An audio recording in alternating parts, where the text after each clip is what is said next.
This is one that there's familiarity with both teams. Third time that we're playing in, just a little over a year. I've prayed for this opportunity. I've hoped for it. I've worked for it, and I'm glad it's here. So our mentality is we're not gonna lose. We're gonna figure out a way to win.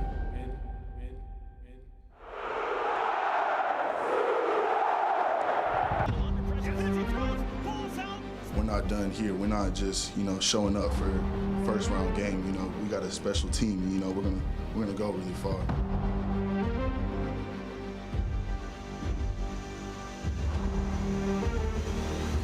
It's a team very, very determined, a team that's hard to kill.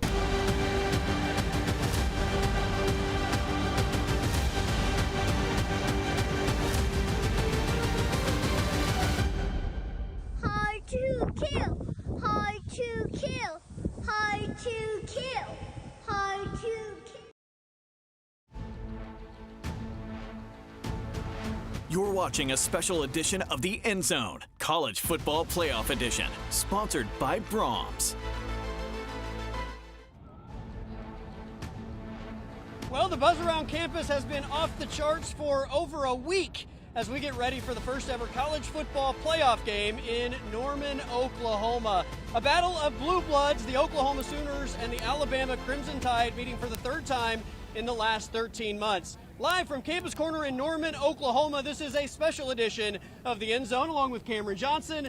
I am Colby Daniels. Oklahoma has played in a lot of big matchups over their historic, storied program history, but none get much bigger than a college football playoff game on your home field. And for both of these teams, the college football playoff is the expectation, but what you do on this stage ultimately defines what your program is remembered for. So tonight, Cameron, the countdown finally is near, and we're going to watch this football game, this matchup, Oklahoma, Alabama, Blue Bloods. The winner goes to the Rose Bowl. The loser has a long 8 months ahead. Yeah, what a special occasion here in Norman for fans, for students, people who live here. I mean, as you pointed out, a playoff game in itself is a huge deal.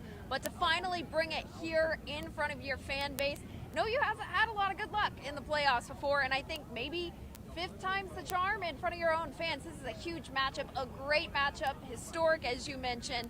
What a special night. They haven't had a lot of luck in the old format, right? Sure. 0-4 in the 14 playoff. It's now a 12-team playoff. You get a home field game before you start playing in those neutral field sites. But I think the crowd is going to be amazing. I think being in Norman all day today, I've been to so many games in Norman, Oklahoma. I've experienced so many game days around the stadium.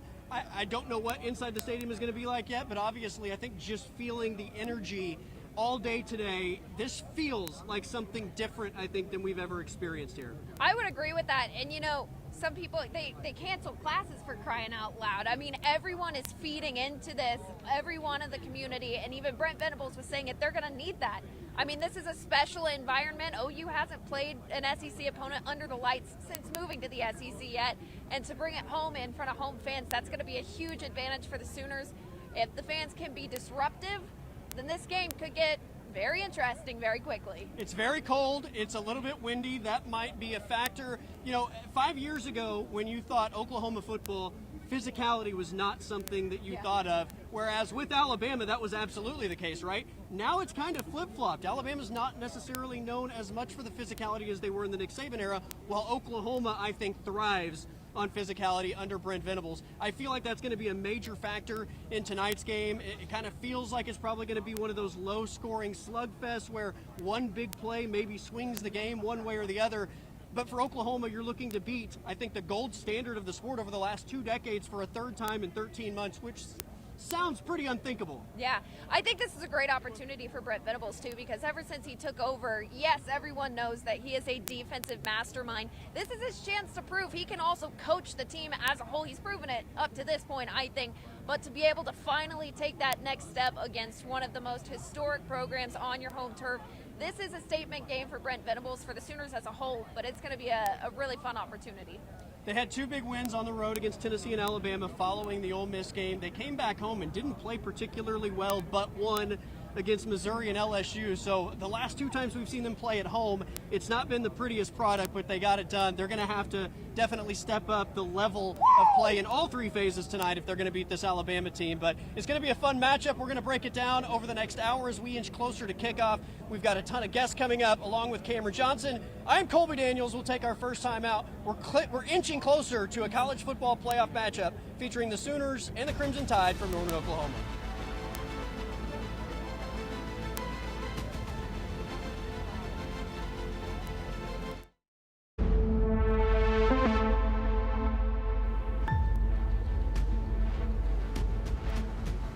We are inching closer to kickoff in Norman, Oklahoma as the Sooners host their first ever college football playoff game. Alabama Crimson Tide in town. Along with Cameron Johnson, I am Colby Daniels. This is a special edition of the End Zone. We are joined by former Sooner linebacker Jordan Evans. You've played inside this stadium a few times, haven't you? Yes, sir. A lot sometimes. Living in Florida, but back home for this big matchup and for the holidays, obviously. You enjoying the cold weather? It's a switch up, but at least I have good old Letterman and some good clothes. I got some long johns underneath here as well, so I'm gonna stay warm for the game. It hasn't made you soft, has it? Maybe a little bit. I was living in Ohio for some time, so Ohio gets a lot more colder than Oklahoma, so I got a little adjusted, but Florida's definitely set in on me for a little bit. Well, this is an Oklahoma team that is built on defense and physicality. I was saying in the opening segment, it's crazy 5 years ago if you had said Oklahoma versus Alabama, physicality is definitely on the side of the Crimson Tide. Since Brent Venables has taken over, that is flip-flop completely, and that's what they're built on. Yeah, exactly. I mean, that's a testament to the defense taking the culture, what BV said he was going to do. He said he's going to fix up the defense. And essentially, that's what we rely on. As a former defensive player, I absolutely love it. Some people don't like those low-scoring games, but when I see that Oklahoma's defense only gives up, 13 points a game? That's right. I absolutely love it. So I'm looking forward to seeing the showcase they put on tonight. And we were mentioning just a few moments ago how Brent Venables is known to be this defensive mind, but that this is a great opportunity for him to prove himself as a coach as a whole. Just what have you enjoyed about watching him and the journey he's taken as a whole in this season in particular? Yeah, no, I always enjoy before and afters. You know, I mean, there's like a satisfaction even on Instagram Reels when you can watch before and afters. That's essentially what BV's had to do. I mean, he came into a program that was almost getting depleted just because of the coaching leaving and then the transfer portals and things like that. And you see him slowly get better and better each year to the point now where he's a playoff team. Defense is the #1 defense. And, so I'm looking forward to seeing what's to come and excited about tonight. Obviously, this is a team defensively that is excellent on all 3 levels. They got after Ty Simpson in the last game and made him uncomfortable throughout the game. That was without arguably the best player on the entire team, R. Mason Thomas, who's going to be back tonight and should be a big factor in this game. Yeah, for sure. I'm happy to see he's back. I'm pretty sure it was actually Ole Miss head coach that just went to LSU. I went black. Yeah, Lane Kiffin. Kiffin said he's the best player in the SEC, and I think there's no argument to that. So I know he's going to have a huge impact, whether it's sacks or just pressures in general that take or mess up the timing of the quarterback. So I'm looking forward to seeing what he does. It's going to be needed, and it should be a good night. Well, going back to that Alabama game, obviously a big night for the defense in terms of turnovers. They did give up over 300 yards to Ty Simpson. The Tide are looking for that now. Kalen DeBoer said they know how to handle the turnovers. If they can eliminate that, what's the key to the defense starting fast and taking control of this game? It's the same thing. Obviously, winning turnover margin in any game at the college level, the NFL level is huge. So that's number 1. Number 2 is actually complementary football. So the defense does all they can, bending, not breaking, maybe not giving up touchdowns, even if there's 300 yards, force them to field goals. But then special teams and offense has to contribute. And so that's where the offense helps the defense, where the offense will have extended drives, put points up on the board, not constantly putting the defense and some of the pressures that they were in the first game where they had to make those stops multiple times. And so, I think we'll have a full all 3 phases, special teams, defense, and offense, complementary football that will be the success for tonight. And the defense, as its main starters, are obviously very impressive. What have you thought about the depth? Because that has also been a big strength of this team. That's very unique. I mean, even when I was playing here, our depth was good because we would compete against each other in practice. But the depth's so good now, they actually all play. And, I think one of the linebackers got some SEC honors, and he's not even a starter. Yeah. So it's just kind of cool to see. And honestly, when in teams prior of all across college football that had backups that were getting honors, that's just a successful team. And so it's fun to see. Everybody gets production, everybody gets to play, everybody gets film for this level and the next level. And that's actually a stronghold for the defense for OU. It's pretty wild when you think about the history of Oklahoma football. It's been a very rare occurrence that Oklahoma faces anybody, and naturally that other brand potentially is on equal footing or outshining the Sooner brand. Alabama, I think really just because of what they've done in the last 2 decades, has become the gold standard of college football under the Nick Saban era. So you're playing them for a third time in 13 months. Right. Oklahoma's won both of those matchups. They're going to have to do it for a third time, yet Alabama's still kind of the team that everybody leans on and looks to in this matchup.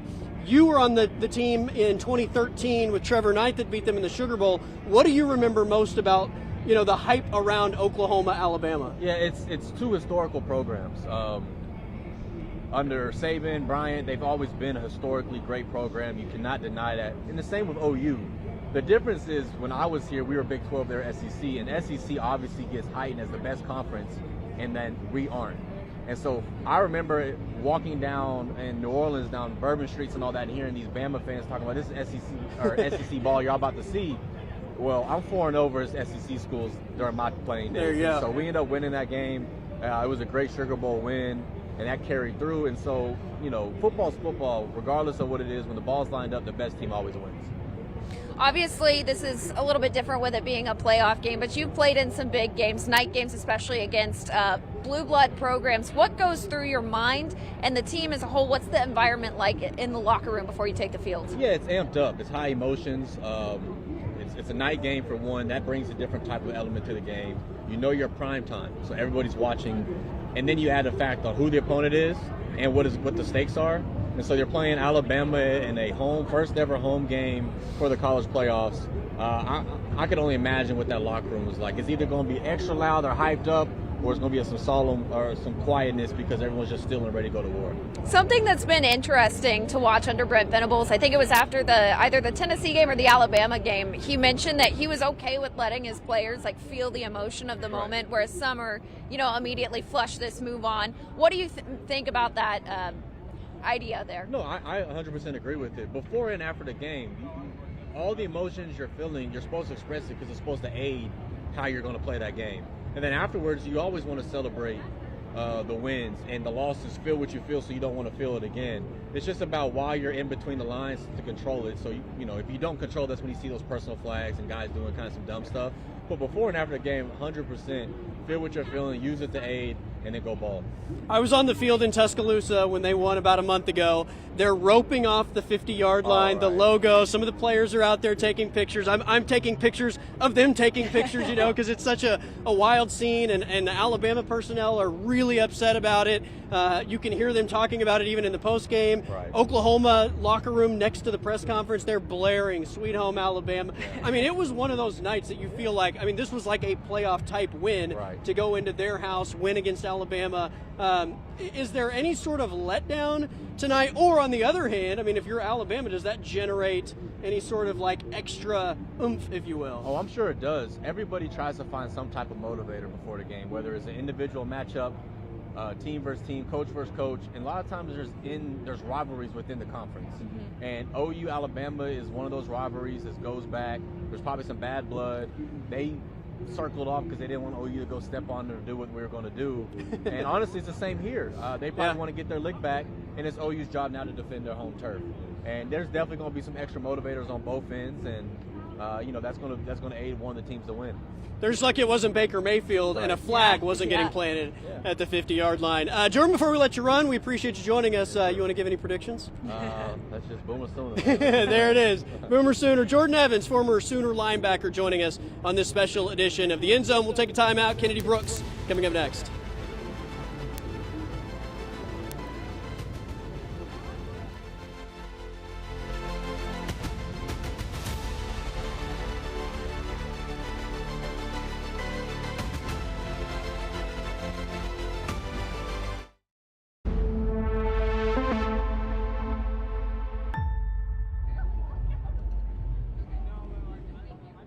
Live Live from Campus Corner in Norman, Oklahoma. This is a special edition of the End Zone along with Cameron Johnson. I am Colby Daniels. We are joined by former Sooner running back Kennedy Brooks. I can hear the pregame hype music inside the stadium. I know what's happening right now in the field. I can vision the players warming up and everything that they do to get ready. I am hyped for this matchup, despite the cold weather that we are freezing here.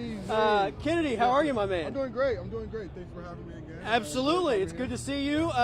We'll make this short and sweet so you can go warm up and watch the football game. But, the cold's going to be a factor tonight, isn't it? 100%. Especially with the wind picking up right now, dude, it's going to be – but this is December football. This is what we came here for, right? We want to be in the playoff. We want to be in the big show. So, hey, it is what it is. You've been a part of some big matchups. This is arguably the biggest matchup in Norman. What goes through your mind ahead of a matchup like this? Honestly, just be yourself. I mean, just do what you got here, like what you done to get here. You know, we had a lot of ups and downs, but at the end of the day, we're hard to kill, right? We're hard to kill, so we're going to just continue to just be OU Sooners and get that first playoff win and just dominate. So you're a former number 26. I was yes, sir. You also won 26 earlier. If I had told you 5 years ago that OU and Alabama were going to play and Oklahoma probably was going to be the more physical team, you would have thought I was crazy, right? I mean, it's wild to see how they flip-flop since Saban has left. And that's not to say they aren't physical, but the physicality is not nearly at the same level it was a couple years ago when Saban is there, and vice versa. I mean, since Brent has taken over, that's what Oklahoma is built on, the defense and physicality. It's wild to think about you playing for Oklahoma against Alabama in the playoff in 2018 and how different, I guess, the bones are, if you will, of these programs from then to now. Yeah. So just like you said, like it's a difference since Nick Saban was there, and then also with Venables coming here, dude, it's just like the whole vibe of physicality is just changed. Like we are way bigger team than we were last time we played them, and we're way more physical team and just way more confident in what we're doing. You know, our defense is top 5 in the country right now. They're dominating, number 1 in the run game right now, and Alabama can't run the ball for nothing. Which is also crazy. You say when they had Najee, when they had all those guys that were running the ball, but it's a whole different game. But they're gonna pull it out and win. So I'm excited to see. Well, this to me is an interesting matchup because these two teams are probably, it feels like the most similar they've been when they've played each other. Both kind of struggling offensively right now, but OU getting the benefit of that 3-week break. They've got their running back room healthier, hopefully. That could change things here tonight. 100%, especially with DeMarco in the back coaching them. I know he was my coach, and he's gonna get those guys ready. We all know how big it is, and honestly, whoever's gonna run the ball the best is gonna win these games. It always comes down to it. So it's gonna rely on them. So I'm excited to see what the running backs do. They pulled up set a year ago. 24-3 was the final. Xavier Robinson had a monster game. Oklahoma dominated them in the rushing attack.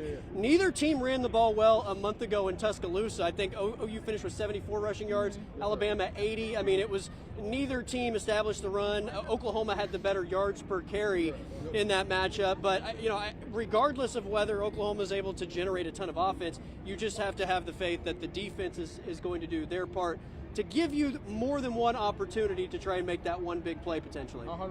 And the plus thing is, we're home. That's right. So the fans are going to be a huge atmosphere. It's a night game, so it's going to create more love, more fight, and it just feels different. You can tell just the atmosphere of being in here, college game day here. We're starting off the playoff, so it's just a whole different atmosphere. So it's definitely going to change. Now, the run game has had its shining moments throughout the season. Is there anything you've noticed that kind of clicks a little more in those games?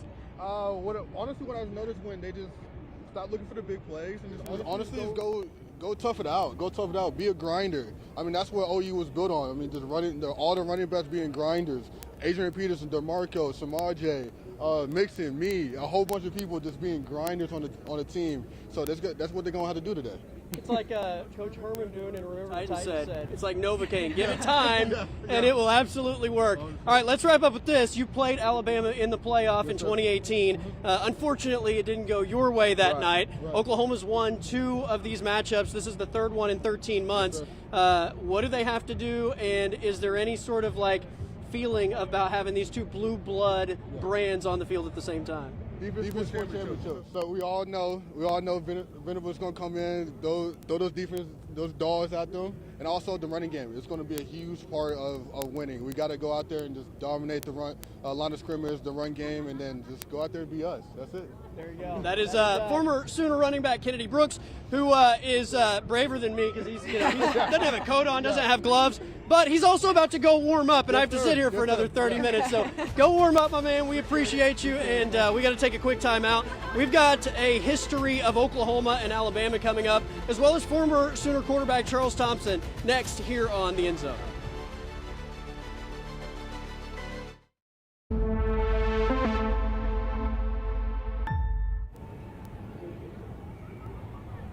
Welcome back to Campus Corner as we continue the countdown to the college football playoff in Norman, Oklahoma. The Sooners and the Crimson Tide coming up very, very soon. Charles Thompson joins us here along with Cameron Johnson. I am Colby Daniels. It's good to see you, first of all. It's been on the air with you guys. It's been like, what, week 2, I think? We know you played Michigan since we last had you. Studio. At that point in time, John Mateer was a Heisman candidate.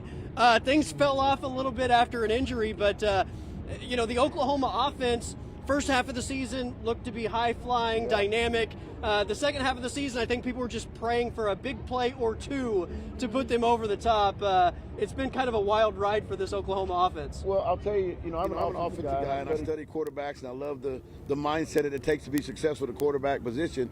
And I understand the difficulties as well when you go and dealing with injuries. My son Casey had a thumb injury as well during his time at Texas that hindered his second half of the season. So I understand what John Mateer has been going through.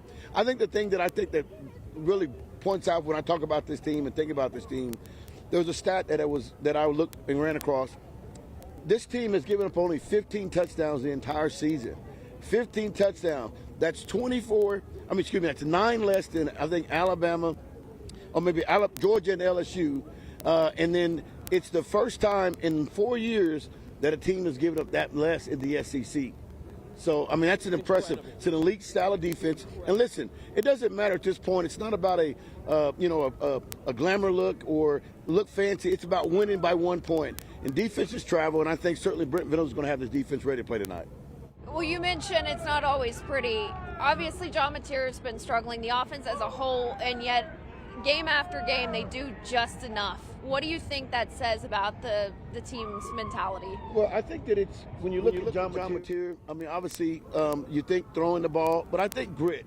And I think that's what this team is really about, both offensively and certainly defensively. I think John Mateer and Arbuckle, this is the type of game that I think the Sooner fans, when it's all said and done, I believe will understand why they came here to be a part of this program, because this is where you got to bow your neck and make it happen, no matter what kind of adversities you run into, no matter how difficult at time the game may get, you got to figure out a way to win. And that's really what it's all about. It's a team sport and not an individual sport. They don't keep score on the offensive side and say you get half a point like they do in golf for a tie. They say it's an all-out team win or loss, and the Oklahoma Sooners keep finding a way to do that. What's been interesting to watch is even in these low points for Mateer, the team still rallies around him, and they even whenever he was out for a couple of games, like they in their head have said that Mateer is their guy. What does that do for the team's unity, so to speak, and how does that help them? Well, I think at the end of the day, you look at, as much as we want to talk about how they have struggled, when it's called for them to make something happen, they've done it. You look at the last game against Alabama. It wasn't a throw, but a touchdown run by John Mateer that helped kind of solidify that win. So I think at the end of the day, you got to focus on just that. And I think there's not a person in this stadium tonight that would be upset if Oklahoma won ugly. Yeah, just win, baby, right, as Al Davis famously said. The offense gets a lot of grief about what's happened in the last 3 weeks, starting with the Alabama game where they were outgained by 200 yards, didn't play particularly well against Missouri or LSU. I would remind people, the last time they had a healthy backfield against Tennessee, the offensive production was pretty good. Both Xavier Robinson and Torrey Blaylock were hurt in that first Alabama game a month ago. Those guys weren't 100% in the 2 home games to wrap up the season.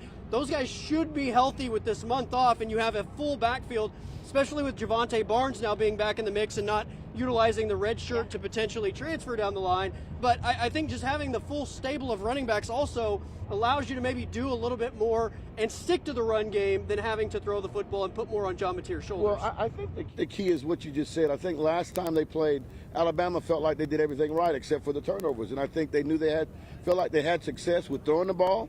They had a little difficulties running the football, but I think from an offensive standpoint, they don't feel like they got to change much. And so I think that's certainly an advantage to Oklahoma Sooners because Brent Venables, if he knows what you're going to do, he's a magician in calling that defense. And so I think that's a key point that you bring out. I think another key point is I think defensively, Oklahoma will have to change the thing, but I think defensively for Alabama, they feel like they did an excellent job controlling and containing that offense. So I think from a schematical standpoint, this team, to me, has a chance to break down the film, and it's going to be a matter of which coach has got this team in a position to execute and capitalize on the mistakes. It's been kind of a interesting progression on opposite sides of the ball. Ty Simpson has had a rough back half of the season. I think he had just, one interception across the first 9 games. He's now thrown 4 in the last 4. Meanwhile, OU's defense has stayed strong, and now they get back a great player in R. Mason Thomas, who's going to come after him right away. It feels like this is a matchup where a lot is in favor of the Sooners. Well, I think the key is that. I think that certainly it'll be a little bit of an advantage for the quarterback, but I think that because he's seen Brent Venables' defense before, I think it'll feel a little bit more confident. But Brent's a magician of switching it up. And I think the key thing you said, R. Mason Thomas was a big factor in the last game, as we know. I think him being back for the Sooners tonight will still be a big factor to help this defense out. So I expect Brent Venables to pull some things out of the hat that maybe this offense hadn't seen, and I like our chances when he's in control. All right, let's wrap it up with your prediction for tonight. What's going to happen? Low-scoring game, I assume? think it's a low-scoring game. I wouldn't be surprised if this is, in my opinion, why Arbuckle and John Mateer have said, okay, you guys have been criticizing us all year. We haven't delivered. I think they find a way to come up with an excellent game plan, and I think tonight everyone sees why they were here and part of the Oklahoma Sooner program. I look for the offense to get 28 points, and I think they win. It's a battle of blue bloods, 2 of the bluest of blue bloods in the history of college football. Our own Adam King is over at the Noun Hotel, and Adam, these are 2 blue blood programs that have, a better history than 99.9% of the rest of college football.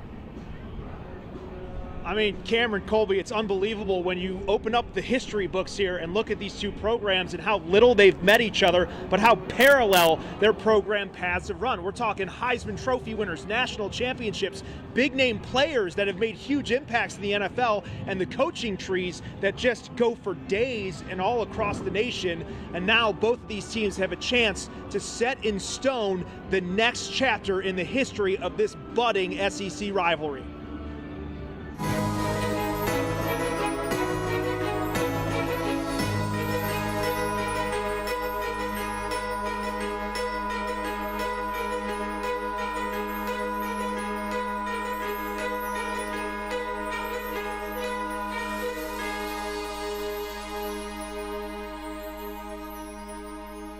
Touchdown, Tide.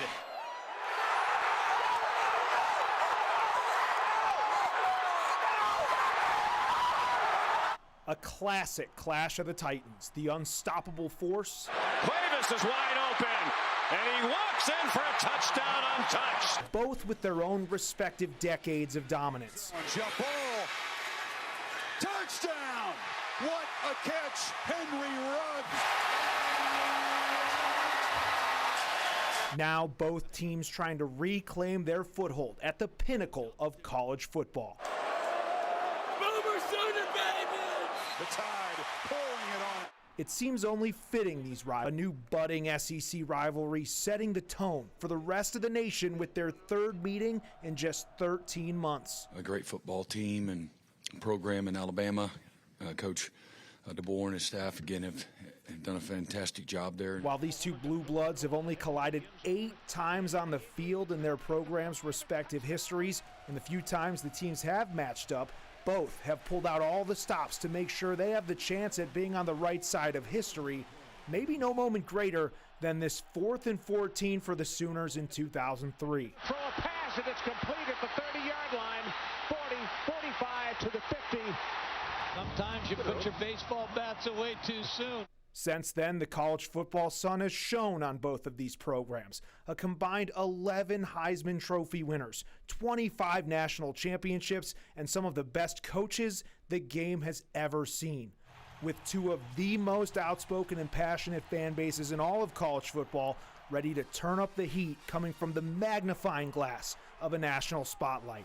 There's not a more passionate, well-versed, educated fan base in all of college football. We know we're going to go into an environment that's going to be rowdy. It's going to be a great atmosphere. You know, our guys got to be ready. Only two outcomes are available on Friday night. One future forged ahead to relive the glory of the past. Reinvented in a new lens, new era of college football comes with perks of another taste at the limelight, only getting one step closer to a national championship can provide. While the other goes back to the drawing board, looking to figure out how to channel the ghosts of the past rather than be haunted by them as they step into the future.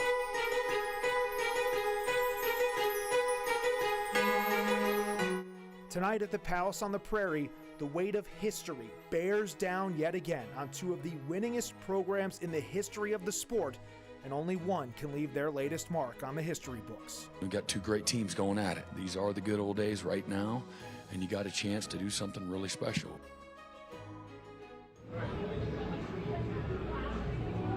And we just heard the pop from the stadium behind us. These folks are getting ready to go. And you can't note when you look around with the Christmas lights, we're just less than a week away from Christmas, Warren. I can tell you fans of both fan bases of these teams are hoping that there's a W under the tree when they wake up in the morning. Reporting live in Norman, Adam King. Back to you.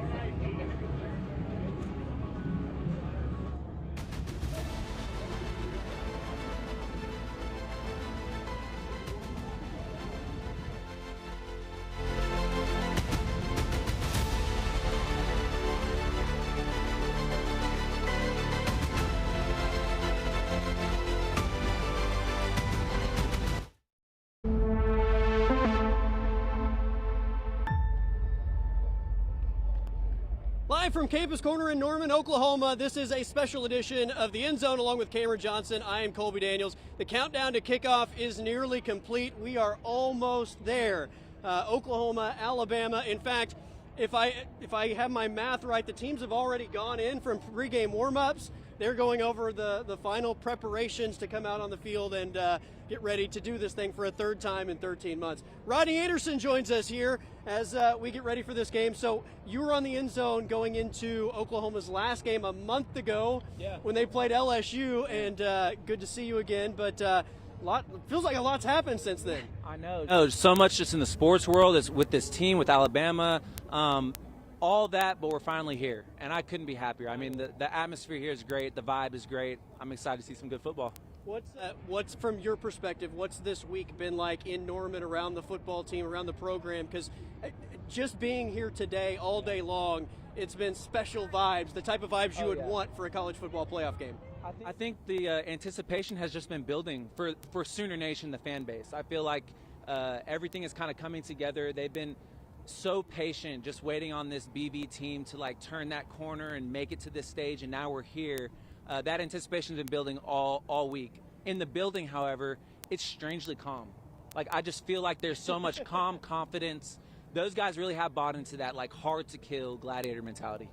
Well, Colby mentioned earlier the format's a little different now. But OU historically has not had the best of luck in the playoffs. Now they're at home in front of fans, a much different team than we've seen before. What has you confident in this team that they finally get it done? Scheme and culture are two words that I keep coming back to when I think about BV.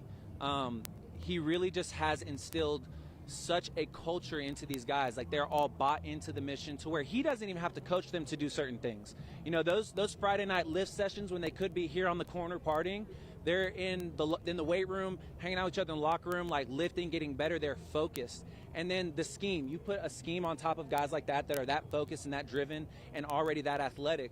I mean, it just comes together. I've been so impressed with BV, and I'm so happy that he's finally got the chance to play on this stage. He deserves it.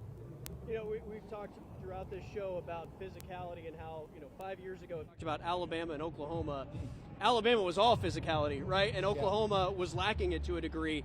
It's completely flip-flopped now, and that's not to say Alabama doesn't have physicality, but under Kalen DeBoer, they're not built on it the same way they were under Nick Saban, while Brent Venables has, the bones of this program currently is built on physicality and that type of mentality overall.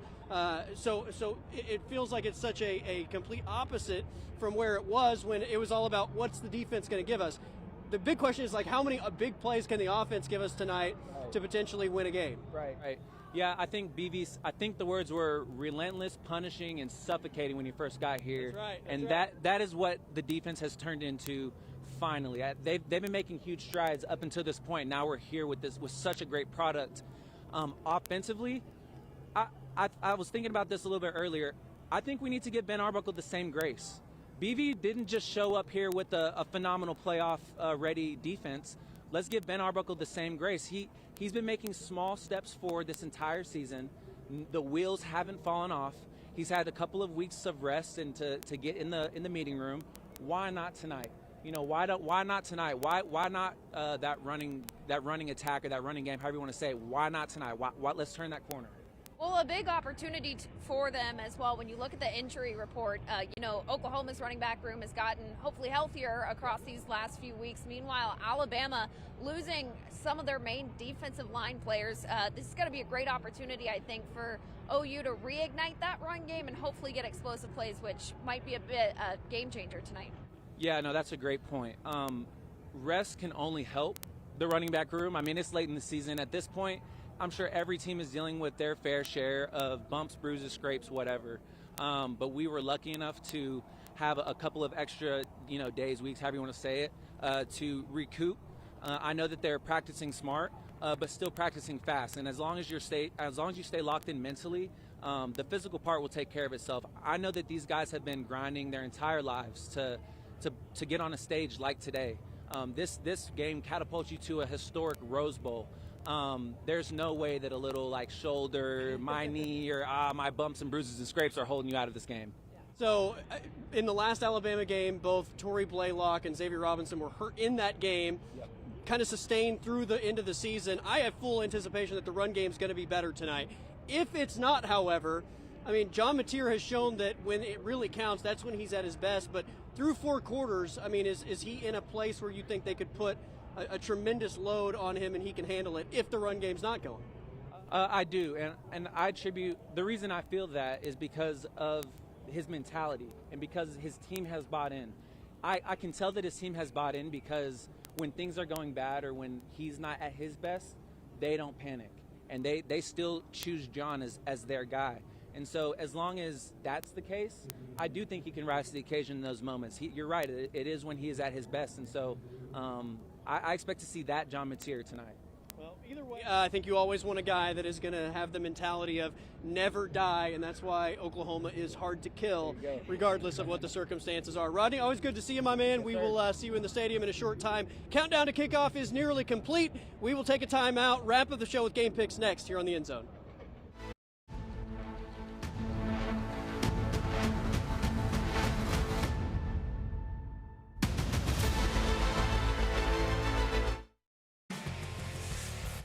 Time now for the Brahms in the Bag Pick of the Week. All right, welcome back one final time as the countdown to kickoff is minutes away. Cameron, this environment all day long has been just amazing. I feel very privileged to be a part of this. We are going to sprint to the stadium in a matter of minutes, but as we wrap this thing up, by the way, I can hear the hype video behind me, and it's just making me that much more excited. As we wrap this thing up, give me your clutch factors for the Sooners tonight. What are you looking for Oklahoma ultimately to be victorious against this Alabama team? Number one, the defense needs to pick up where it's left off. You have a huge advantage on paper in getting our Mason Thomas back. To what extent we see him, I don't know yet, but I think the key is to contain Ty Simpson, and the way to do that, come out fast, rattle him, because he's shown he gets a little shaky once he's rattled, so take advantage of that. And then on the flip side of the ball, Sooners need to get explosive plays. They need to get that run game rolling. John Mateer is a big part of that as well. I think the wind will be a factor tonight, so we might see more of a ground game. But I think ultimately, if OU does that, the Sooners have a lot more in their favor in terms of injuries and just overall confidence. On paper, it is the playoffs. Anything can happen. But I think all that goes well. OU wins this game 24-21. I think, ultimately I'm with you on the run game. I think it's going to be much better. If I had to pick one thing offensively, it's got to be protect the ball, right? I mean, if you don't turn the ball over, the defense, I think, is good enough to give you a chance to win. Defensively, you got to swarm Ty Simpson or suffocate Ty Simpson. If they generate pressure, he showed in the last game that he was uncomfortable when they were putting pressure on him. I think that's a big part of this game. And then special teams-wise, flip the field. I think field position is going to be huge tonight. Flip the field for the Sooners, and ultimately I think if you win that field position battle, you're going to be victorious at the end of the night. All right, game pick for you. Go ahead. Oklahoma wins it 24-21, close like last game, low scoring. Close, low-scoring game, physical game. I do think Alabama keeps this thing close. It's a physical battle on both sides of the football. Ultimately, I think Oklahoma's too much at home. They get it done. I'll take the Sooners 2017 to punch their ticket to the Rose Bowl. That's it for us. Along with Cameron Johnson, I'm Colby Daniels. We are sprinting to the stadium. Everybody enjoy the college football playoff.